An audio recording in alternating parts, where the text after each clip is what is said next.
सलाम लाहौर। नाज़रीन, programme news night और मैं हूं आपका मेज़बान नजम अली ख़ान। नाज़रीन, शहर की सड़कों को जब हम देखते हैं तो वहाँ पर ट्रैफिक के मसाइल के हवाले से डिस्कस करते हैं तो एक बहुत बड़ा मसला, मैं यहाँ पर जब भी ट्रैफिक के इश्यूज़ पर प्रोग्राम करता रहा हूँ तो ट्रैफिक के हुकाम यही कहते हैं कि एक बड़ा मसला हमारे सामने मोटरसाइकिल रिक्शों का भी है, जिन्हें हम चिंची रिक्शे भी कहते हैं।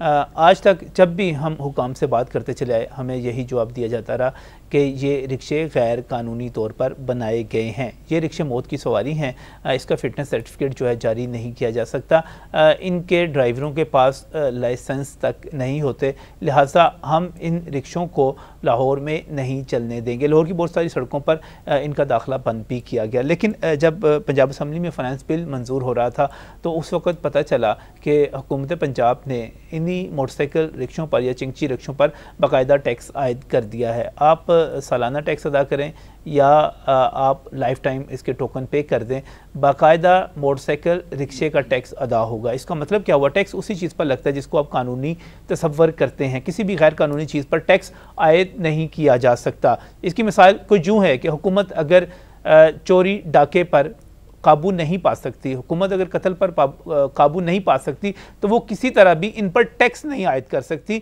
यानी कि अगर वो टैक्स आयद कर देगी तो उस चीज़ को कानूनी तसव्वुर कर लिया जाएगा। ये मिसाल थोड़ी सी मैं समझता हूँ हैवी है, लेकिन समझाने के लिए ज़रूरी थी कि अब ये जो मोटरसाइकिल रिक्शा हैं जब इन पर टैक्स लग गया और वज़ीर ख़जाना आयशा खोस पाशा इसको डिफेंड करती हैं तो इसका अब स्टेटस क्या है? क्या ये रिक्शे अब कानूनी हैसियत अख्तियार कर चुके हैं?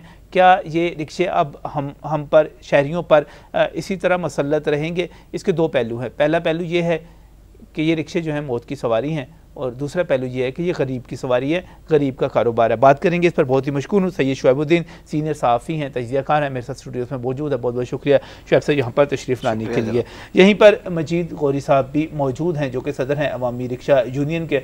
बहुत बहुत शुक्रिया मजीद साहब। और मजीद साहब की शक्ल मैं समझता हूँ कि शहरियों के लिए इसलिए भी अनजानी नहीं होगी कि वो जब भी सड़क पर कहीं जाते होंगे, उनके कहीं आप मोटरसाइकिल पे जा रहे हो, गाड़ी पर जा रहे हो, तो आपके आगे कोई रिक्शा जा रहा है तो उस रिक्शे के ऊपर जो सबसे बड़ी तस्वीर लगी हुई होती है वो मजीद साहब की लगी हुई होती है। बहुत बहुत शुक्रिया एक मरतबा फिर तशरीफ़ लाने के लिए। यहीं पर अली अकबर भी मौजूद है, हमारे सीनियर रिपोर्टर हैं, पंजाब असम्बली को कवर करते हैं, और जब ये कानून जो था फाइनेंस बिल जो था मंजूर हो रहा था और इस पर बहस हो रही थी वहाँ पर मौजूद थे। मैं थोड़ा सा इसकी डिटेल पे जाना चाह रहा हूँ। अली अकबर, किस तरह मंजूरी किस तरह हुई, बहस क्या हुई और इसके लीगल स्टेटस को क्या डिक्लेयर क्या किया गया वहाँ पे?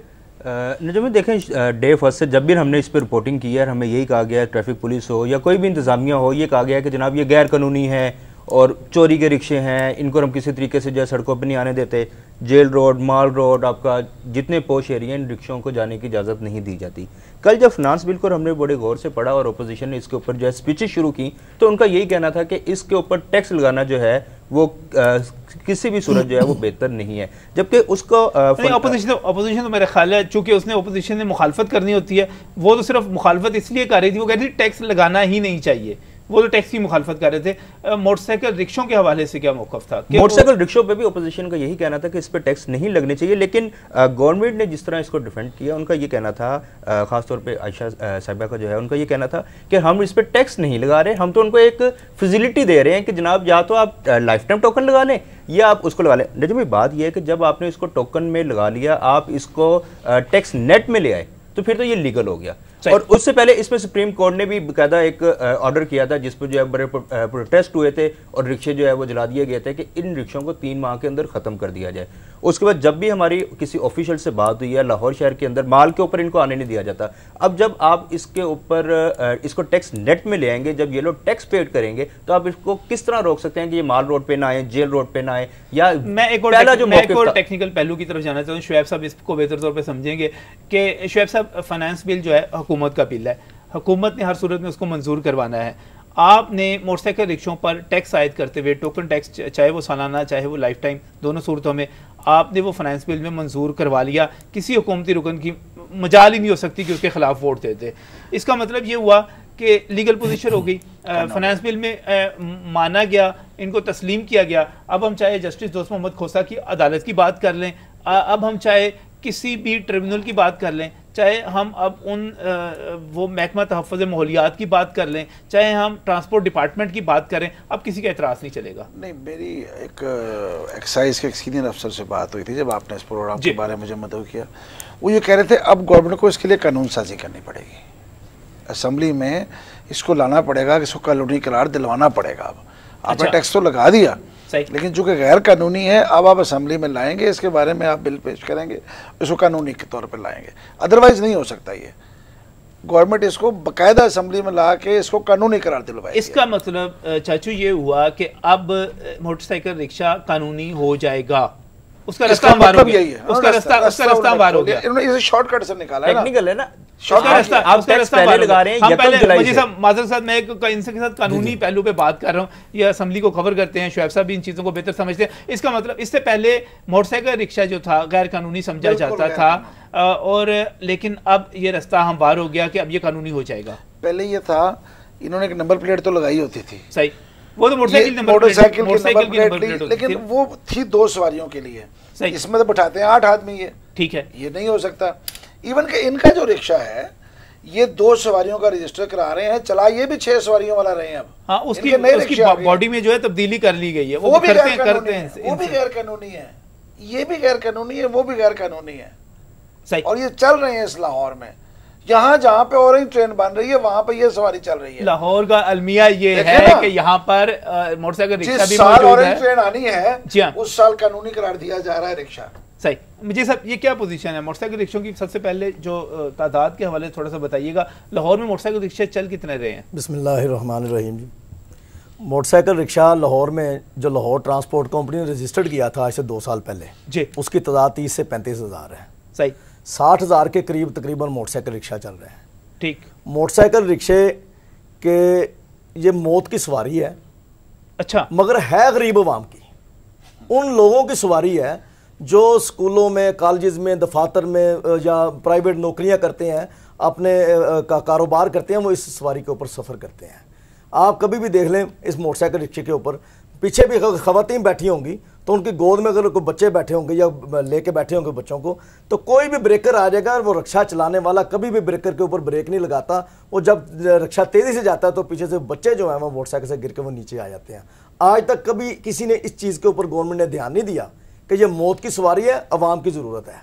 अवाम अपनी ज़रूरत के तहत इस मौत की सवारी के ऊपर सफ़र करने पर मजबूर है। उसकी वजह क्या है कि लाहौर ट्रांसपोर्ट कंपनी जिसको बनाया गया था लाहौर के अंदर पब्लिक को ट्रांसपोर्ट की सहूलतें फराहम करने के लिए, वो तो बिल्कुल नाकाम हो चुकी हुई है।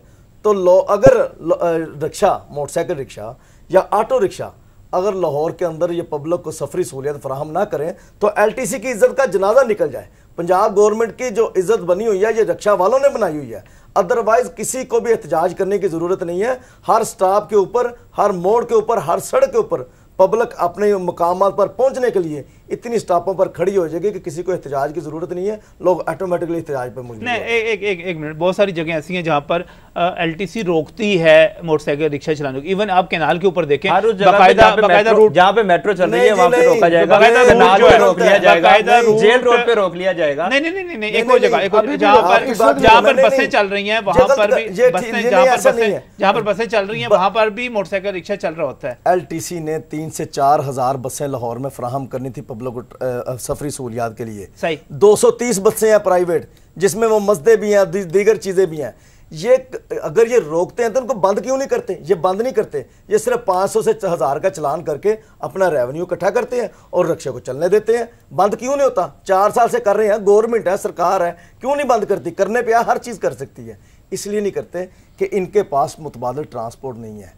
अगर ये इन रिक्शे को मुकम्मल बंद कर देंगे नहर के ऊपर या फिरोजपुर रोड के ऊपर या मार रोड के दीगर शाहराहों के ऊपर, तो इनके खिलाफ लोग सड़कों पर निकल आएंगे कि पब्लिक को सफरी सहूलत मुयसर ही नहीं है। इसलिए इनके सिर्फ चलान करते हैं रेवेन्यू इकट्ठा करने के लिए, ना कि इनको बंद करके। हम बंद करने के लिए तैयार लेके आए ना बसें अपनी जो 3000 लेके आनी थी, ये इसलिए नाकाम है। और ये देखो ड्राइवर मैं देखता हूँ ना कि जब इतने छोटे छोटे बच्चे होते हैं और उनके पास मोटरसाइकिल चलाने के लिए हम समझते हैं कि थोड़ी सी महारत की ज़रूरत होती है, यहाँ पर तो आपको बैलेंस रखने के लिए भी कोई ज़रूरत नहीं है। और इन तमाम चीज़ों को और ये सवारियों की तादाद आप देखें, जिस तरह अभी यहाँ पर गौरी साहब जो थे जिसकी निशानदेही कर रहे थे, जिस तरह भरे हुए थे, मुझे अभी तक ऐसा रिक्शा नजर नहीं आया जिसकी छत पे भी लोग बैठे हों। वैसे ऐसे भी है, मैंने लाहौर में चलता देखा है रिक्शा कि मोटरसाइकिल रिक्शा की छत पर 2 बंदे बैठते हैं। नहीं, अब अच्छा मुझे ब्रेक पर जाना है, मुझे ठीक है, ये मजदूर है, मैं मानता हूँ, मैं इस चीज को भी मानता हूँ कि ये गरीब आदमी का कारोबार है, ये इंतहाई गरीब आदमी का कारोबार है। ये वो आदमी है, ये बहुत सारे लोगों के अपने रिक्शे भी नहीं है, ये दिहाड़ी पर लेते हैं। 99% ड्राइवरों के रिक्शे अपने नहीं है, ये बॉडी मेकरों के रिक्शे हैं। उनसे पूछे, टैक्स उन पर लगाएं। रक्षा ड्राइवर बेचारा कहां से देगा? नहीं, रक्षा ड्राइवर नहीं, रक्षा मालिक नहीं देना टैक्स, तो वो बॉडी मेकरों पे लगाएं जो बॉडी तैयार करते हैं। टोकन तो जो पे करना है वो ड्राइवर ने तो पे नहीं करना, टोकन टैक्स जो मालिक ने गाड़ी ने पे करना। मुझे यहाँ पर यहाँ पर जब मैं देख रहा था कि बाकायदा इस पर सुप्रीम कोर्ट ऑफ पाकिस्तान में ये मामला पहुंचा, जस्टिस दोस्त मोहम्मद खोसा की अदालत में 2 रुकनी बेंच था, 3 माह की मोहलत सूबाई हुकूमतों को दी गई थी और कहा गया था कि इनकी रजिस्ट्रेशन, इनका फिटनेस और ड्राइविंग लाइसेंस, ये सारी चीज़ें जो है चेक की जाएँ। क्या इनको फिटनेस सर्टिफिकेट दिया जा सकता है? इस पर भी बात करेंगे इस ब्रेक के बाद।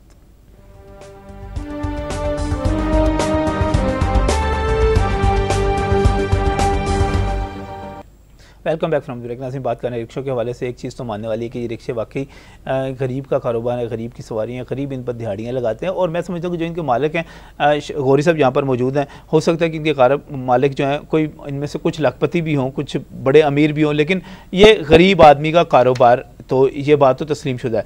लेकिन इसकी दूसरी तरफ वाकई एक सबसे बड़ा जो कंट्रोवर्सी यहाँ पर आ रही है, जो कंट्राडिक्शन यहाँ पर आ रही है, वो ये है कि इसी शहर में हम ऑरेंज लाइन बनाने जा रहे हैं, इसी शहर में हम मेट्रो चला रहे हैं, इसी शहर में हम डिफेंस से एयर कंडीशन कोचेज़ जो हैं वो सड़कों पर हमें इस वक्त नज़र आ रही हैं, और इसी शहर में हम चिकची रिक्शा को जो है कानूनी हैसियत दे रहे हैं, और बाद में उसको बैन भी कर रहे हैं। माल पे बैन है, जेल रोड पे बैन है, और जहाँ जहाँ पे मेट्रो चल रही है वहाँ पे ये रिक्शा बैन है। जिससे आप टैक्स ले रहे हैं उसको बैन किस तरह कर सकते हैं?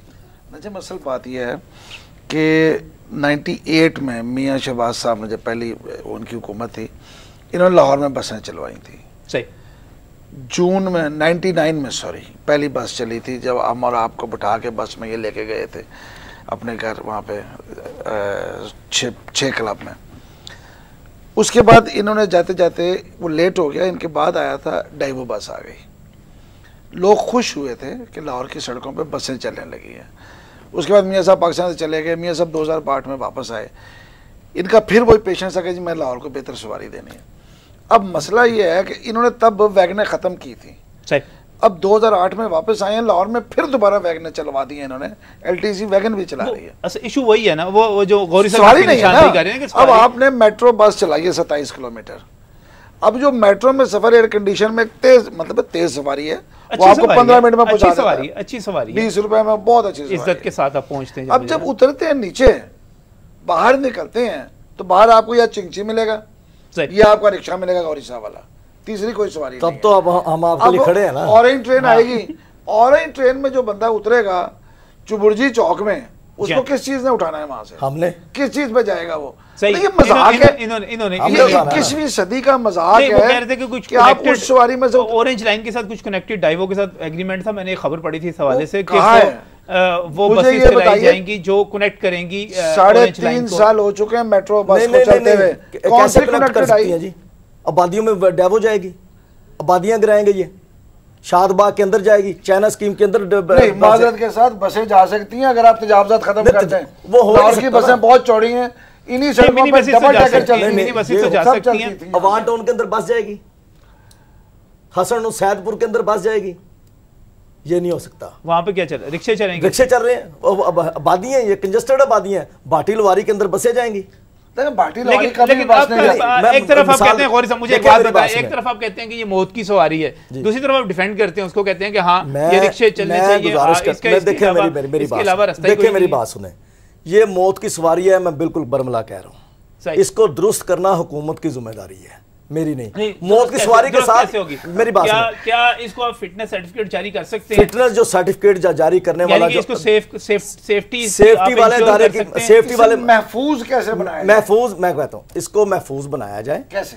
कैसे, जिस तरीके से इन्होंने ये रिक्शा बनाया हुआ ना, रिक्शे की तरह इसको बंद सवारी कर देना चाहिए। जब ये खुली रहेगी तो ये गैर महफूज है। आप समझते हैं कि जो आपके 2 सीटर रिक्शा आते हैं और उसको 6 सीटर में बदल दिया जाता है वो महफूज है? वो 6 सीटर पे महफूज नहीं है, क्योंकि 6 सीटर को ले जाने वाले पैसेंजर ज्यादा हो जाएंगे, उसके इंजन की इतनी कैपेसिटी नहीं है कि वो 6 लोगों को लेके जा सके।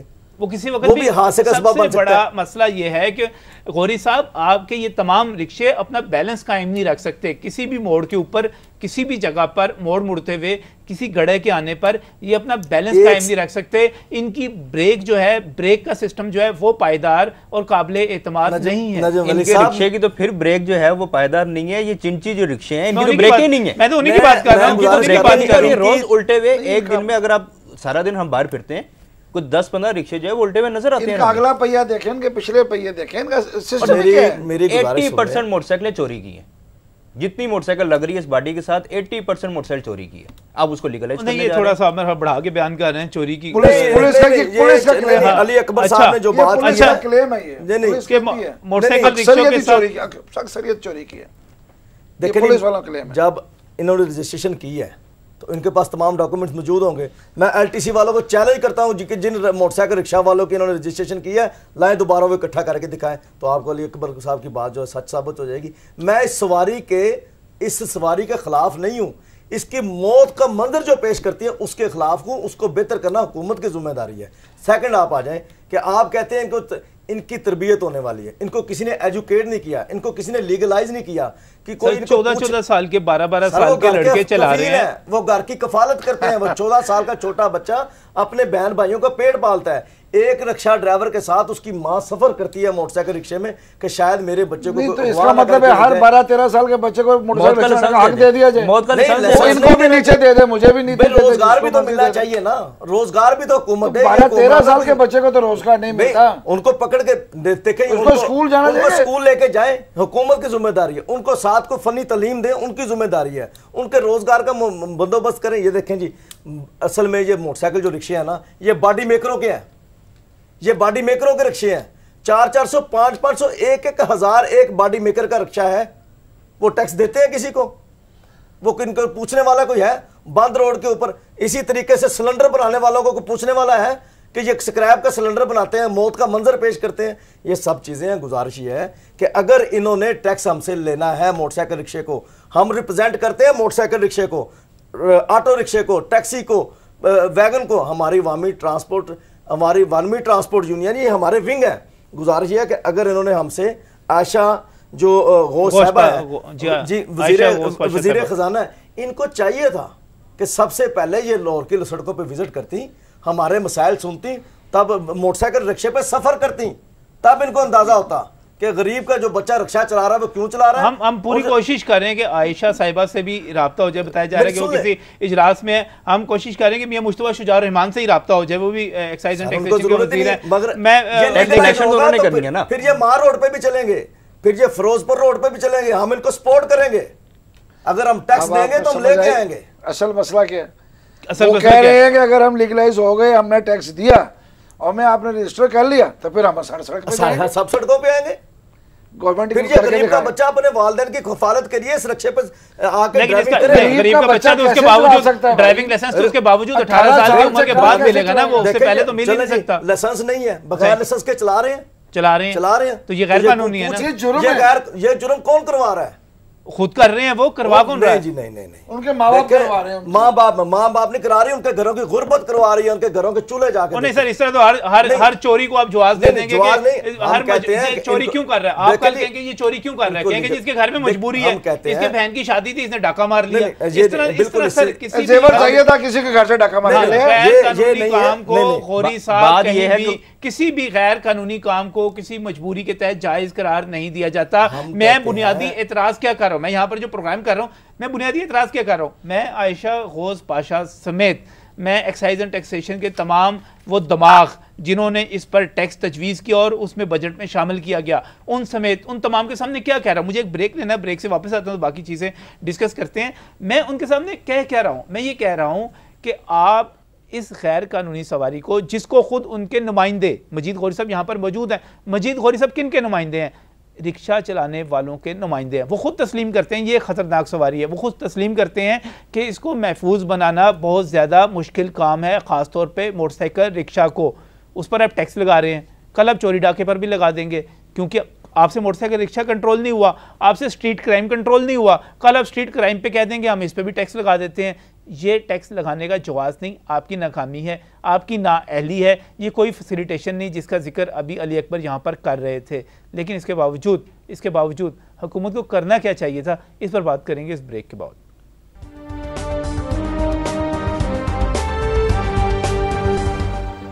वेलकम बैक फ्रॉम द नाज़रीन, तवील अरसा गुजर गया, हम लाहौर में अच्छी ट्रांसपोर्ट के लिए प्रोग्राम करते रहे, मुझे भी साल हो गए ये प्रोग्राम करते हुए, आवाज़ उठाते हुए, और उसके नतीजे में लाहौर में मेट्रो भी बनी। उसके नतीजे में उससे पहले लाहौर में डाइवो भी चली, लेकिन बहुत कम तादाद में चली। इसके बाद ऑरेंज लाइन का मनसूबा भी अपनी जगह पर मौजूद है। लेकिन इसके साथ साथ जब हम देखते हैं कि मोटरसाइकिल रिक्शा जो है, हुकूमत हमेशा से इसकी मुखालफत करती चली आई, LTC हमेशा से इसकी मुखालफत करती चली आई। ट्रैफिक के ट्रांसपोर्टेशन के जितने एक्सपर्ट्स कभी प्रोग्राम में तशरीफ़ लाई या कभी उनसे वैसे बात हुई, उन्होंने हमेशा इसकी मुखालफत की। लेकिन आज जब इसको आप टैक्स आयद कर रहे हैं तो सिर्फ एक सवाल करना है जो इससे पहले भी यहाँ पर हुआ कि क्या आयशा गौस पाशा साहिबा इस सवारी पर टैक्स लगाने के बाद इस पर सफ़र कर सकती हैं?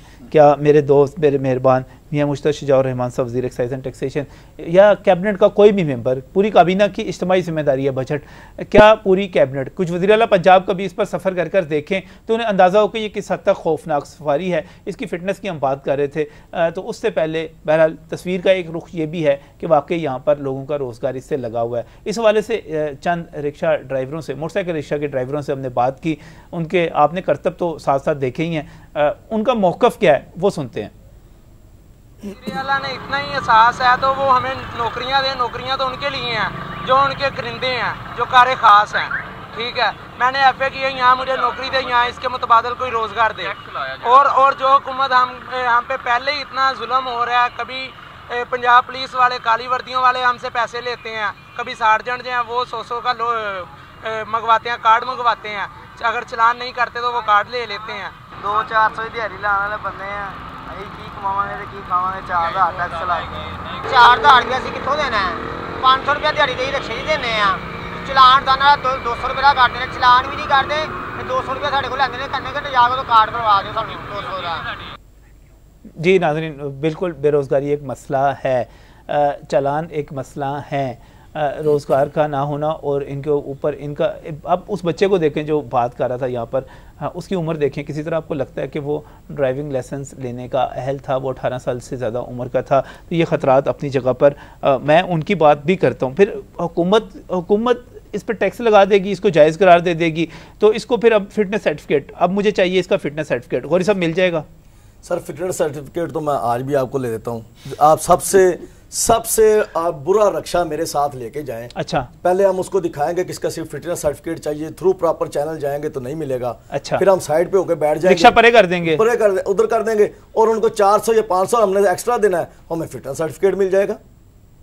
400 या 500 रुपए में 300 में किसी भी मौत की सवारी 6 माह के बाद 300 रुपया एक्स्ट्रा देना है, और इस मौत की सवारी का हमने फिटनेस सर्टिफिकेट ले लेना है। नहीं, इसको छोड़ दें, इसको ये रिश्वत वाले मामले को छोड़ें, अल्लाह को हाजिर नाज़र जाने। और वाकई आप समझते हैं कि ये सवारी सड़कों पर चलने के लिए फिट है? नहीं जी, बिल्कुल नहीं है, बिल्कुल नहीं है, बिल्कुल नहीं है। नुमाइंदे हैं, महफूज बनाना चाहिए।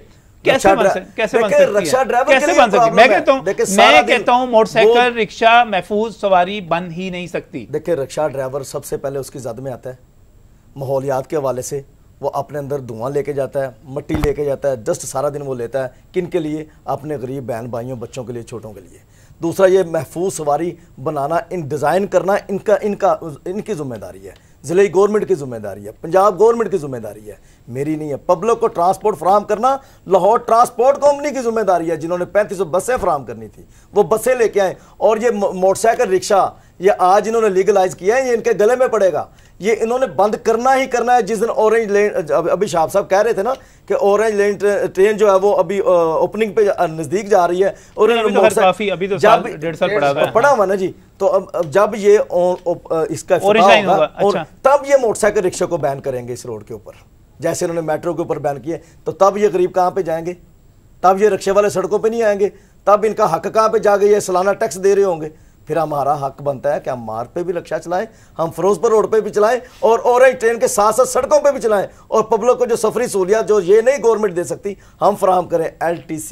एलटीसी वालों से पूछें, एलटीसी वालों से, एलटीसी के नुमाइंदे को आज आपको बुलाना चाहिए था कि ये कहां से हुआ, ये कैसे हुआ। एलटीसी टैक्स जो एलटीसी ने तो आयद नहीं किया, हम तो जिन्होंने आयद किया उन्हें बुलाने की कोशिश कर रहे थे। टैक्स आयशा घोष साहबा ने जब इन्होंने वजीर आयशा घोष साहबा ने जब ये टैक्स लगाया है ना, उनको पहले एलटीसी वालों से कंसल्ट करना चाहिए था, सही, एक्साइज वालों से कंसल्ट करना चाहिए था, और उसके बाद उनको फिर इसके ऊपर लाया अमल बना के लेके आना चाहिए। असल में मैं मुझे शुएब समझ जो आ रही है शुएब साहब, वो ये है कि विजन का फुकदान है, विजन का फुकदान है। आप चीज़ों को सही तरह समझ ही नहीं पाए, आपने सिर्फ जो है एक पैसा चाहिए था ना, आपने टैक्स लगाना था, आपने कुछ पैसे हासिल करने हैं, ठीक। अब ये नहीं देखा कि तरीका दुरुस्त है या नहीं है, सही, जायज़ है या नहीं है। आपने कहा पैसा मिल जाएगा। 60-70 हज़ार अगर रिक्शा ये क्लेम कर रहे हैं लाहौर में चल रहा है, और 60-70 हज़ार रिक्शे की आप 400 रुपये है मेरा ख्याल है सालाना जी, तो आप देख लें कितना पैसा आता है। लेकिन मुझे समझ नहीं आती, गवर्नमेंट के लिए तो ये बहुत थोड़ी सी रकम होती है, सही, कोई इतनी बड़ी रकम नहीं है ये जिसके लिए गवर्नमेंट ऐसे काम करे। आप क्यों नहीं टैक्स को, हम तमाम टैक्स इनडायरेक्ट वसूल कर रहे हैं। अच्छा, मेरा ख्याल है मैंने अभी अगर 50,000 रिक्शा भी आप लगा लें कि मोटरसाइकिल रिक्शा जो है 50,000 यहाँ पर आप उसको टैक्स रेट में लाने में कामयाब हो जाएंगे, तो 400 रुपये आप इससे ले लेंगे साल का, तो ये 20 लाख रुपया बनता है। क्या है, मैं ये तो कह रहा हूँ 20 लाख रुपये तो ये बन गया। चलानों की मद में जो पैसे इकट्ठे करते हैं, हाँ, एक और 2 करोड़ हो गया, 2 करोड़ हो गया जी। नहीं जी, किस चीज का? 2 करोड़ रुपया कमा लेंगे आप इससे जी साल का। नहीं जी, जो चलान करते हैं ये पर डे के लिहाज से चलान करता है इनका, पर डे वो उसे कई ज्यादा कमा लेते हैं। वैसे ये बात सही है, 500 से 1000 रुपए चलान होता है, हर दूसरे दिन होता है, उसको जरूर तकसीम कर लें। ये पर रक्षा ट्रैफिक पुलिस को वैसे ही कमा रहे हैं। 400 रुपया सालाना की बजाय ये तो 400 रुपया हफ्ता या भी कहीं ज्यादा कमा रहे हैं। ये सिर्फ लीगल आई इसलिए कर रहे हैं कि चलानों की मद में फिर इनको ज्यादा पैसे आना शुरू हो जाएंगे। ये 1000 से 1500 रुपए का चलान होता है इनका। कभी एलटीसी वालों को बुलाएं, उनको पूछे कि कितने ऑपोजिशन का इस पे क्या ऑपोजिशन का इस पे क्या रवैया था, मजमूई तौर पर आपने क्या जज किया, वो क्या चाह रहे थे? अगर ऑपोजिशन की बात करें तो ऑपोजिशन का फाइनेंस बिल के ऊपर कोई इतना अच्छा रवैया नहीं था, क्योंकि ऑपोजिशन में से सिर्फ 1-2 मेंबर ऐसे थे जिनकी पूरी तैयारी थी, जिन्होंने फाइनेंस बिल को पढ़ा हुआ था, बाकी लोगों को पता ही नहीं था। खाली प्लाटों पर टैक्स लग गया। आप 1500 सीसी से ऊपर की जो गाड़ी है उस पर आप 30,000 रुपया टैक्स लगा रहे हैं, और जो क्रूजर जो 3-4 करोड़ रुपए की गाड़ी है उस पर आप जो है वो 3 लाख टैक्स लगा रहे हैं। आप उसको ही कुछ मेरे ख्याल है अलग प्रोग्राम करना चाहिए, जो प्लाटों पर लगा, जो गाड़ियों पर लगा। शुएब साहब आप एक्साइज के एक्सपर्ट हैं, कल इस पे एहतजाज तो किया सही 1-2 बंदों ने, लेकिन मुसीबत ये है कि इतनी मेजॉरिटी है गवर्नमेंट के पास कि वो 4 बंदे बोलने वाले हैं उनमें। अच्छा, वो क्या करेंगे? और एक अजीबोगरीब बात होगी कि अब होना क्या है कि आपकी आम गाड़ियां भी जो हैं वो लाहौर की बजाय इस्लामाबाद रजिस्टर्ड होना शुरू हो जाएंगी, क्योंकि कोई भी आदमी 1.5 लाख रुपए इजाफी देना पसंद नहीं करेगा। बात है, उन्होंने कल बड़ी अच्छी बात की थी, मियां असलम इकबाल ने कहा था, उसने कहा जो 12 लाख की या 15 लाख की गाड़ी लेता है वो देगा 70,000, और जो लेता है 5 करोड़ की गाड़ी वो देगा 3 लाख। तो कहता है रेलेवेंस नहीं बनती। इस पर ज्यादा बात करेंगे, लेकिन आज जो बात हुई जी, इसको कंक्लूड कीजिएगा। अपोजिशन ने सिर्फ और सिर्फ अपने वो लोगों के सामने अच्छा अपने आप को बनाने के लिए टैक्स की बात की नहीं लगना चाहिए। अपोजिशन कर ही नहीं रही, इसके ऊपर उनको बताना चाहिए था वजीर खजाना को कि आप पहले सबसे पहले इसको लेके आए, ट्रांसपोर्ट के शोबे को लेके आए, पब्लिक इसको देखें, इसको समझें, इसकी मुश्किलात को दूर करें। बहुत बहुत शुक्रिया बहुत शुक्रिया से शुएबुद्दीन साहब, अली अकबर आपका भी बहुत बहुत शुक्रिया। और नाज़रीन, बिल्कुल जब हम इसको जमा तफरीक करते हैं तो ये देखते हैं कि ये जो मौत की सवारी जिसको हम कहते हैं, जिसको हमेशा से ये कहते चले आ रहे हैं कि इसको तस्लीम नहीं करना, ये कहा जा रहा है कि इसका फिटनेस सर्टिफिकेट जारी नहीं हो सकता। अगर हम ये अंदाज़ा कर लें कि ये 50,000 रिक्शा जो है शहर में इस वक्त चल रहा है, तो आप उससे 400 रुपया टैक्स ले भी लेंगे तो आप कितना कमाएंगे? क्या कमा लेंगे? आप 2 करोड़ रुपया कमा लेंगे। इस कमाई की खातिर आप अपने असूलों से फिर गए, आप ट्रांसपोर्ट के विजन से फिर गए, आप ऑरेंज लाइन बनाने के क्रेडिट को डिसक्रेडिट में बदलने लगे कि आप शहरियों को दे क्या रहे हैं। मेरा ख्याल है कि ये फ़ैसला जो है ये बिल्कुल गलत है। एक अच्छी पब्लिक ट्रांसपोर्ट देने के लिए एक पूरी पॉलिसी होनी चाहिए, उस पॉलिसी के मुताबिक चलना चाहिए, लेकिन हमारा अलमिया ये है कि हम हर जगह पर बग़ैर किसी हिकमत अमली के, बग़ैर किसी विजन के और बग़ैर किसी पॉलिसी के चल रहे हैं। अल्लाह हाफ़िज़।